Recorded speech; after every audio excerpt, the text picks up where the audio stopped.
Shalom,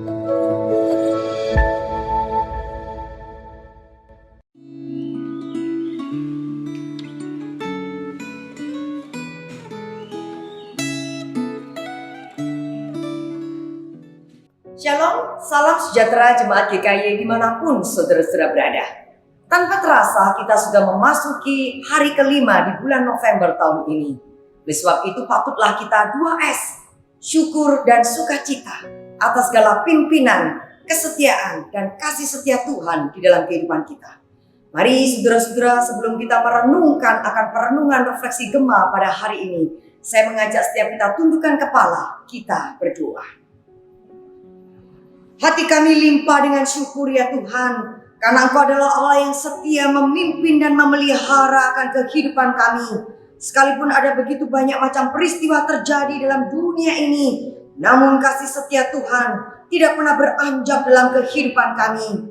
Tiba saatnya ya Tuhan, kami akan membaca dan merenungkan kebenaran firman-Mu.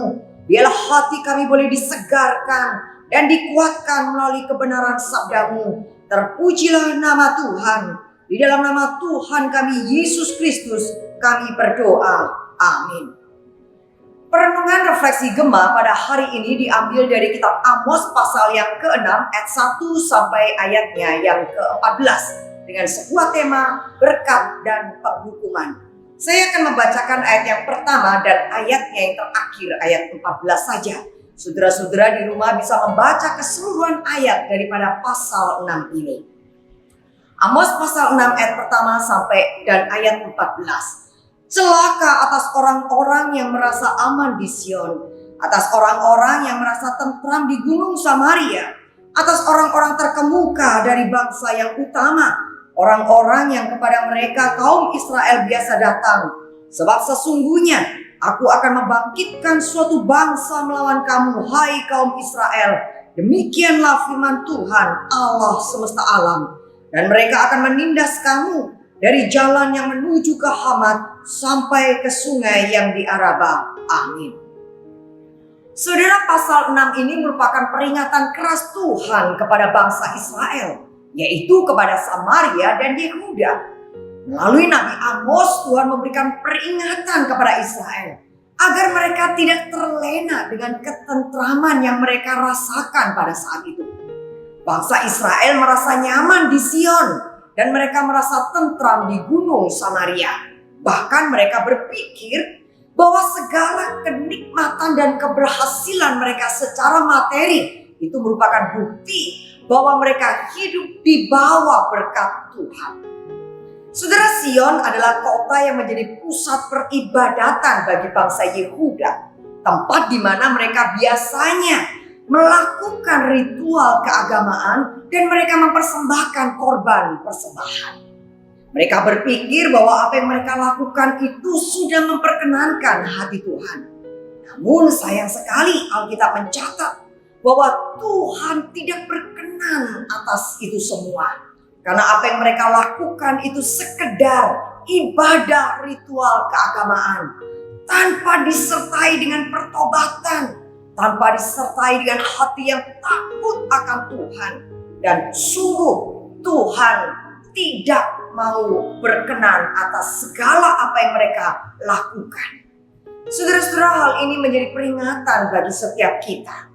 Kadangkala kita juga berpikir mungkin sama halnya dengan bangsa Israel. Bahwa apabila kita sudah pergi beribadah, kita ikut dalam ibadah-ibadah streaming di masa-masa pandemi seperti ini, kita menganggap bahwa apa yang sudah kita lakukan itu mungkin berkenan di hati Tuhan.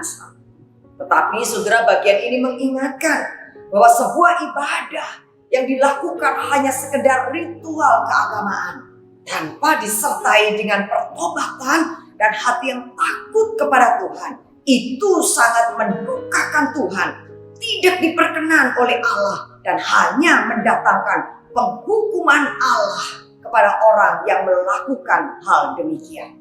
Saudara, dalam Amos pasal 5 ayat 21 sampai 23 mencatat, Tuhan berkata, "Aku membenci, aku menghinakan perayaanmu, aku tidak senang kepada perkumpulan rayamu. Sungguh apabila kamu mempersembahkan kepadaku korban-korban bakaran dan korban-korban sajianmu, aku tidak suka. Dan korban keselamatanmu berupa ternak yang tambun, aku tidak mau pandang. Jauhkanlah daripadaku keramaian nyanyian-nyanyianmu, lagu gambusmu tidak mau aku dengar. Saudara-saudara, ingat, ibadah yang dilakukan tanpa hati yang tertuju kepada Tuhan, tanpa hati yang takut kepada Tuhan, hati yang mengasihi Tuhan, itu tidak mendatangkan perkenanan di hati Tuhan. Sekarang kita lihat kota Samaria. Saudara, kota Samaria merupakan ibu kota kerajaan Israel Utara, yang juga merupakan pusat kegiatan politik dan pusat pemerintahan, tempat kedudukan para politik dan penguasa negara. Secara geografis, kota Samaria berada di tempat yang cukup tinggi di daerah perbukitan. Dan di zaman kuno, kota Samaria dibentengi oleh tembok yang sangat tinggi, yang tebal dan kuat.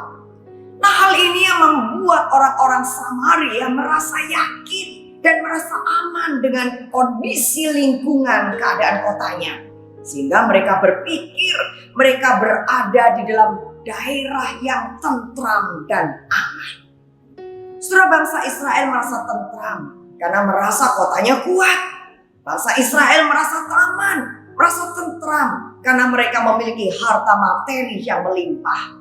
Tetapi saudara, bukankah firman Tuhan berkata bahwa kita tidak boleh mengandalkan kepada kekuatan manusia dan harta materi belaka.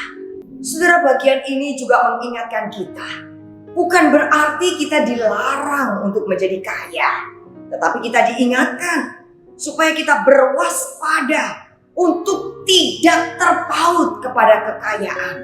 Amos mengingatkan, daripada hidup berbahagia dengan segala kemewahan materi, lebih baik bangsa Israel hidup di dalam pertobatan, mengakui akan dosa-dosanya dan kembali kepada Tuhan, daripada malapetaka itu menimpa mereka dan mendatangkan penghukuman daripada Tuhan. Saudara, itu berarti walaupun kita ini memiliki kekuatan dan kekuasaan dalam dunia ini, kita dianugerahi dengan harta dan materi, dengan kekayaan, bukan berarti saudara kita menggantungkan hidup kita itu kepada hal-hal yang demikian. Amos dengan tegas mengingatkan supaya betul-betul hati kita ini hanya terpaut kepada Tuhan. Kita hanya merasa aman dan tentram di dalam Tuhan, bukan mengandalkan kekuatan manusia atau kekayaan harta semata.